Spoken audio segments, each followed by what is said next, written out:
आदित्यनाथ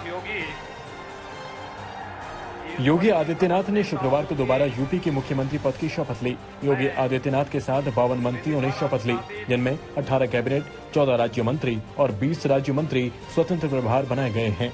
केशव प्रसाद मौर्य और ब्रजेश पाठक को deputy CM की कुर्सी मिली है। प्रधानमंत्री नरेंद्र मोदी, गृह मंत्री अमित शाह और बीजेपी अध्यक्ष जेपी नड्डा समेत कई बीजेपी दिग्गजों की मौजूदगी में सीएम योगी आदित्यनाथ का शपथ ग्रहण हुआ। योगी सरकार में सहयोगी दलों के 2 मंत्री बने हैं।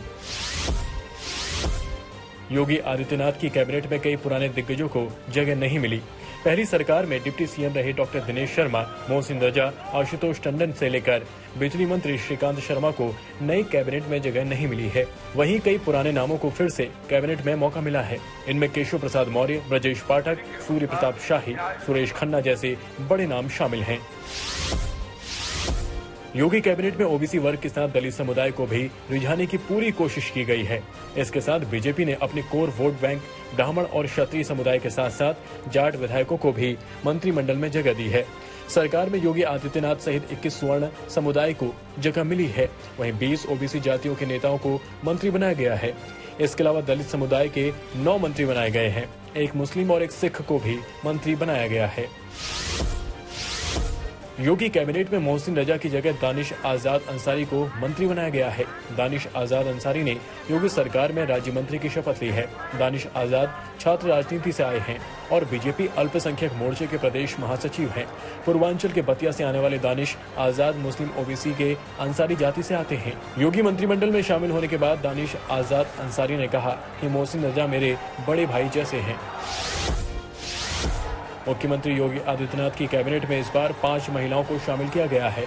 जिन महिलाओं को यूपी कैबिनेट में मंत्री पद मिला है उनमें बेबी रानी मौर्य, गुलाब देवी, प्रतिभा शुक्ला, रजनी तिवारी, विजय लक्ष्मी गौतम का नाम शामिल है। समाजवादी पार्टी के अध्यक्ष अखिलेश यादव ने शपथ ग्रहण पर योगी आदित्यनाथ को बधाई दी, लेकिन इस दौरान भी वो योगी आदित्यनाथ पर तंज कसते नहीं चुके। अखिलेश यादव ने योगी आदित्यनाथ सरकार को बधाई देते हुए ट्वीट किया, नई सरकार को बधाई कि वो समाजवादी पार्टी के बनाए स्टेडियम में शपथ ले रहे हैं। शपथ केवल सरकार बनाने की नहीं, जनता की सच्ची सेवा की भी लेनी चाहिए।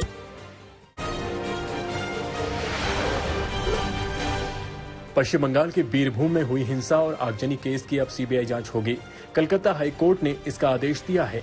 बीरभूम जिले के रामपुर हाट में टीएमसी नेता की हत्या के बाद हिंसा भड़क गई थी, जहां कई घरों को आग के हवाले कर दिया गया था। आग से जलकर 2 बच्चों समेत 8 लोगों की मौत। पश्चिम बंगाल के बीरभूम में हुई हिंसा का जिक्र करते हुए राज्यसभा में बीजेपी सांसद रूपा गांगुली रो पड़ी। बीजेपी सांसद रूपा गांगुली ने कहा कि हम पश्चिम बंगाल में राष्ट्रपति शासन चाहते हैं।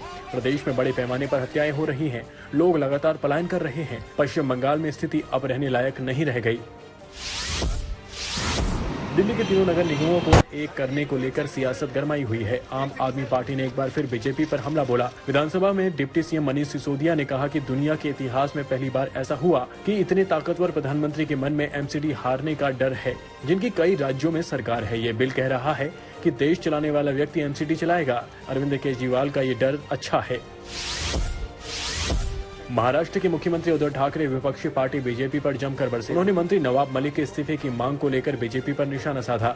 मुख्यमंत्री उद्धव ठाकरे ने विधानसभा में कहा कि अगर नवाब मलिक का कई वर्षों से दाऊद इब्राहिम के साथ संबंध था तो केंद्रीय एजेंसियां इतने वर्षों से क्या कर रही थी। पंजाब में अब एक विधायक को एक ही बार पेंशन मिलेगी, चाहे वो कितनी ही बार चुनाव जीता हो। शुक्रवार को मुख्यमंत्री भगवंत मान ने ये जानकारी दी। भगवंत मान ने कहा कि जब विधायक सेवा के नाम पर राजनीति में आते हैं तो फिर लाखों की पेंशन देना जायज नहीं है। मान ने कहा कि विधायक ही नहीं बल्कि उनके परिवार को मिल रही पेंशन को भी रिवाइज किया जाएगा। मान ने कहा कि आने वाले दिनों में इसके बारे में जानकारी दे दी जाएगी। मान सरकार के इस फैसले से सबसे बड़ा झटका कांग्रेस और अकाली दल को लगा है।